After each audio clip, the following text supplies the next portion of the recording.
Hadir semua ya? Iya, Ibu. Ibu. Baik, kita lanjut pembelajarannya. Sebelumnya sudah ada yang tahu kita mau belajar apa? Tidak, Tidak, Ibu. Nah, jadi kita akan belajar sinonim dan antonim. Oke. Ada yang bisa apa itu sinonim? Saya, Ibu. Ya, Ul. Sinonim itu adalah kata yang bentuknya itu berbeda tetapi memiliki arti atau makna yang sama. Ya, betul sekali.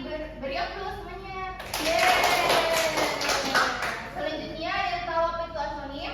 Saya, Bu. Ya, silakan. Jadi, antonim itu adalah kata yang maknanya berlawanan dengan kata yang lain. Nah, betul. Beri tepuk tangan semuanya. Nah, sebelum kita masuk ke materi, Ibu ingin kita semangat dulu, fokus. Jadi, kita akan melakukan tepuk fokus. Ada yang sudah tahu? Tahu. Ya, semuanya berdiri. Ya, tepuk fokus. Melihat, mendengar, menyimak, fokus. Ya, duduk.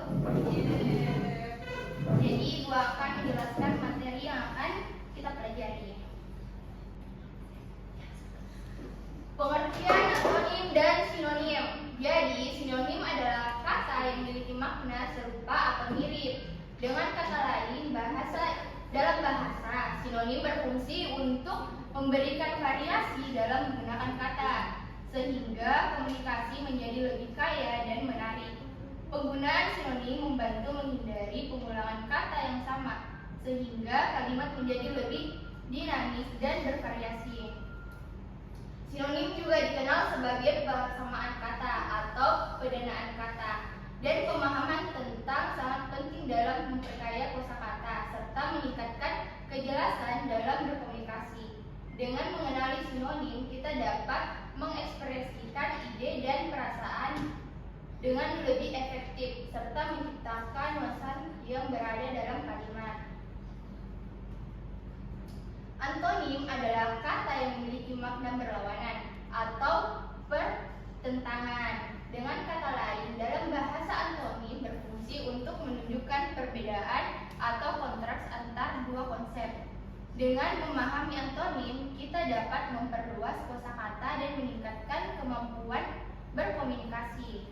Antonim juga dikenal sebagai lawan kata dan penggunaannya sangat penting dalam mengekspresikan nuansa yang berbeda dalam kalimat.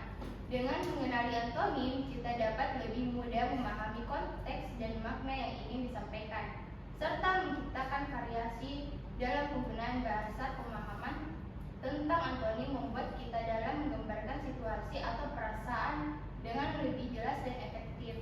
Sampai sini, teman-teman sudah paham? Paham, Ibu. Lanjut, kita lanjut di fungsi antonim.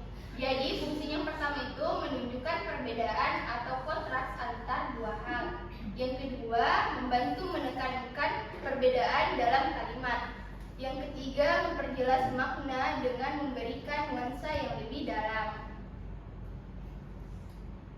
Fungsi dari sinonim: memperoleh variasi dalam penggunaan kata, menghindari pengulangan kata yang sama dalam tulisan atau ucapan, meningkatkan kefasihan, keberbahasan, dan memperkaya kosakata.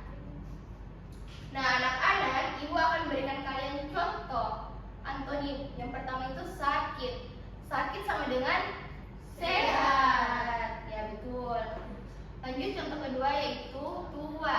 Tua sama dengan apa? Muda. Betul. Yang ketiga itu basah. Basah sama dengan apa? Kering. Ya, pintar sekali. Contoh selanjutnya itu yaitu contoh sinonim. Pintar sama dengan Cerdas. cantik sama dengan Indah. Contoh sinonim lagi, lambat sama dengan Pelan. Nah, adapun cara penggunaan antonim dalam kalimat yaitu menunjukkan perbandingan. Contoh, kamar ini panas, sedangkan kamar di sebelah dingin. Contoh lagi, ada yang bisa sebutkan? Uji.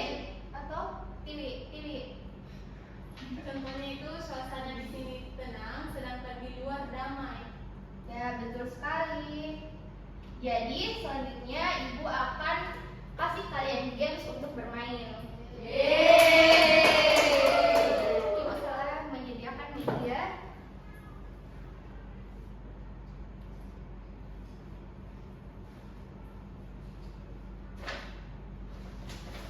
Apa itu Bu makanan? Tidak, ini media anak-anak. Ada hadiah Bu. Ada dong. Oke. Ada deh, makanya kalian harus semangat dan kasih hadiah. Oke.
buat kasih kalian tugas LKPD. Tapi kelompoknya tetap sama ya anak-anak? Iya, Bu. Bu. Jadi ini dia kelompok 1. Ini untuk kelompok 2. Iya, sebentar perwakilan kelompok mempresentasikan hasilnya ya. Bu, jangan aku kelompok. Enggak bu anak-anak, balik. Ini teman-teman Ibu kasih waktu 5 menit ya. Ya, Bu. Oke, Bu. Nah, sudah ini.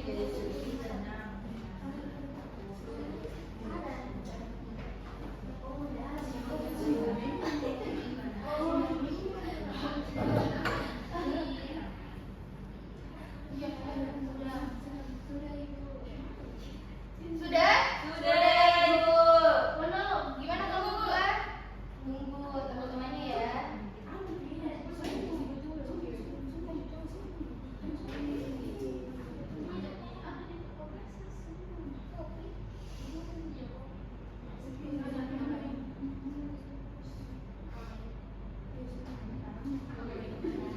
Dipresentasikan ini, Bu. Iya, perwakilan saja ya.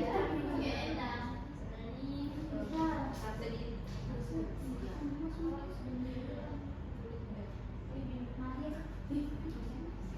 Sudah ibu. Sudah ibu. Gimana anak-anak sudah? Sudah. Sudah, Bu. Sudah. Silakan kelompok 1 dulu naik main ke depan. Kita perwakilan. Jadi di sini kami mencari antonim. Adapun yang pertama itu muda, yaitu tua, kiri kanan, siang malam, sepi ramai, lapar kenyang, sedih senang, berani takut, dan yang terakhir sulit mudah. Bagaimana anak-anak dengan jawaban kelompok 1? Apa sudah benar? Benar.